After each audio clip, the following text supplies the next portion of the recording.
అసలు మేడ్చల్లో ఉమేష్ హత్య జరిగిన ఉదంతం తెలిసిందే. ఉమేష్ తల్లి ప్రస్తుతం మనతో ఉన్నారు. మేడ్చల్ పోలీసులు ఇంకా దర్యాప్తు కొనసాగుతుంది. ఒకసారి తల్లితో మాట్లాడదాం. అమ్మ చెప్పండి, ఏమైంది అసలు? అంటే ఇంట్లో గొడవలు జరిగేటియా? అయితే గొడవలు రోజు చేస్తాడు సార్ ఆయన. రోజు కొంచెం తాగి చేస్తాడు. తాగకుంటే మంచిగా ఉంటాడు. వేరేటోళ్ళు ఎవరికి చేయడు. నా దగ్గర పైసలు అడుగుతాడు. 100 రూపాయలు 50 రూపాయలు చికెన్ చేస్తా, 100 రూపాయలు తాగేదానికి రోజు ఏడుకెళ్ళి ఇస్తారా? నేను ఏం పని చేస్తా? ఈ రోజు ఏమైందమ్మా? ఈ రోజు మీ వాళ్ళు వచ్చి మాట్లాడుతున్నారని తెలిసింది. అయితే వాళ్ళు ఊరికి పోయిర్రు. నా చిన్న కొడుకు మా మరిది కొడుకు వాళ్ళు ఊరికి పోయిర్రు. ఊరికి పోతే వాళ్ళే ఫోన్ చేసిర్రు నా కొడుకుకు, ఇట్లా వస్తాము ఇట్లా చంపుతామని అన్నారంట. అయితే నాకెందుకు చంపుతావురా, నీవెందుకు వస్తావు, నా తమ్ముడే నాకు అనలేడు, మా తమ్మునికి తీసుకుపోయి సరదాగా పిలుచురు ఇట్లా ఇట్లా అని నాకు పెద్ద కొడుకు చెప్తుండు. అయితే ఏం లేదు, మేము వస్తున్నాం అన్నాడు.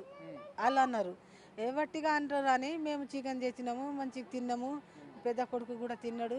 నేను బయట వెళ్ళినాను సారు, ఊకే ఇంట్లో ఉంటానా, నేను బయట వెళ్ళా. వాళ్ళు బండి మీద వచ్చిర్రు, దన గోపులు చాకుతోనే వేసిరంట. అయితే ఆయన ఏదో ఒకసారి వేస్తే ఊరికి వచ్చిండట, ఇటు ఊరికి వచ్చిండట. అయితే ఊరికి పోయిందనే ఇద్దరు వచ్చిరంట.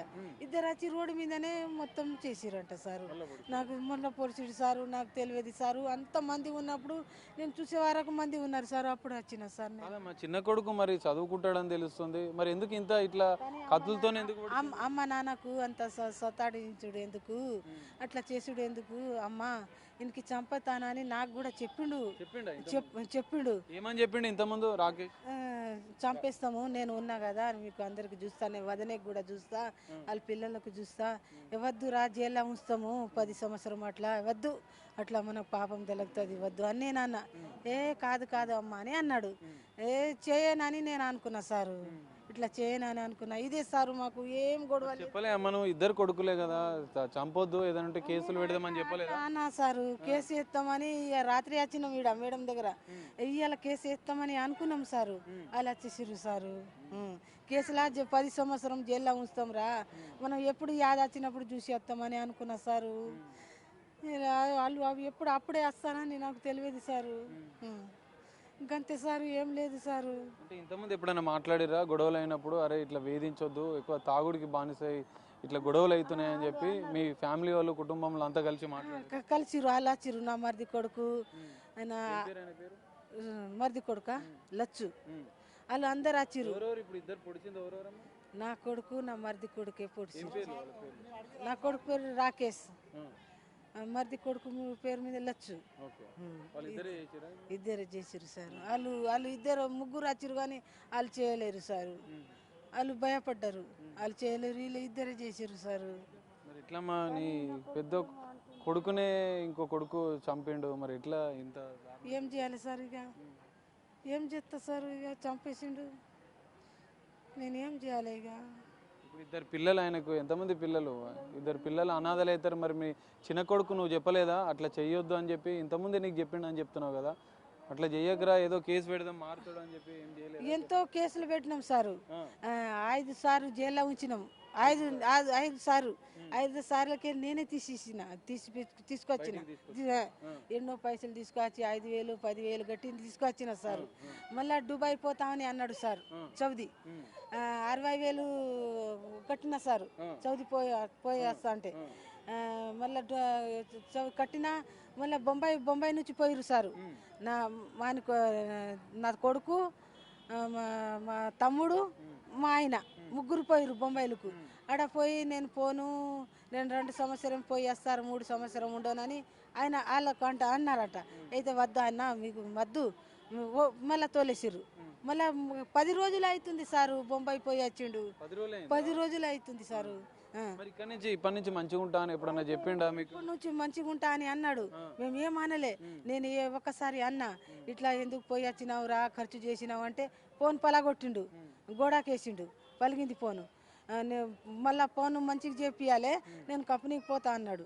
మళ్ళీ మా ఆయన దగ్గర 1,500 అడిగి ఫోన్ ఇప్పించిన, మంచిగా చేపించిన. మళ్ళీ కంపెనీకి వెళ్ళిండు. 6 రోజులు వెళ్ళిండు. 6 రోజులు పైసలు ఇచ్చిండ్రు వాళ్ళు కంపెనీలోకి వెళ్ళి. 6 రోజులు పైసలు వస్తే నాకు 350 ఇచ్చిండు. నువ్వు ఏ కూరగాయలు నిన్న కూరగాయలు తీసుకురా పో అమ్మ అసలు ఏమైనా పని చేస్తుండేనా ఉమేష్, ఏమైనా పని చేస్తుండేనా? కూరగాయలు తీసుకురా ఇంతకుముందు ఊర్లో ఉన్నప్పుడు కూడా ఏదో కొన్ని గొడవలు అయినాయి, ఇంకేదో చేసిండని చెప్పి. వేరేతోని గొడవ ఏం చేయడు సార్, మాతోనే చేస్తాడు, ఇంట్లో మాతోనే ఉంటాడు. ఇంతకుముందు జైలుకి వెళ్ళింది, వేరే కేసులలో జైలుకి వెళ్ళిండి అని చెప్తున్నారు. ఒక్కొనికి ఇక ఈడ బయట దెబ్బ తగిలింది, అది దవాఖానలో పోయిండు. వాళ్ళు దవాఖానలో ఎవరు లేరు, అయితే బిరువా ఏమో ఉందంట, అది ఇట్లా పట్టుకుంటే దొంగతనానికి వచ్చిందని కేసు వేసేసిండు. కేసు వేసేసిండు ఒకడు కేసు వేసిండు, ఒకడేమో ఇక మేమే మా కోడలు కాల ఇరగొట్టిండు, కాలు మంచిగా చేపించిన మా కోడలే 2 సార్లు జైలు అయిపించింది. ఇదే సారు. చిన్న కొడుకు ఎప్పుడు చెప్పలేదా అమ్మ? మరి ఇద్దరు ఒకటే కదా నీకు, ఇప్పుడు కొడుకులు అంటే ఇద్దరు ఒకటే కదా, ఇద్దరు కొడుకులే కదా. మరి ఇద్దరు కొడుకులు ఉన్నప్పుడు చిన్న కొడుకు అట్లా చెయ్యకు, అత్తే మీకు ముందే చంపుతా అని చెప్పిండు కదా, చంపినప్పుడు మీరు ఎప్పుడు చెప్పలేదా మరి ఆయనకి? చెప్పినాము నా కోడలు కూడా చంపుతాము అని అన్నది.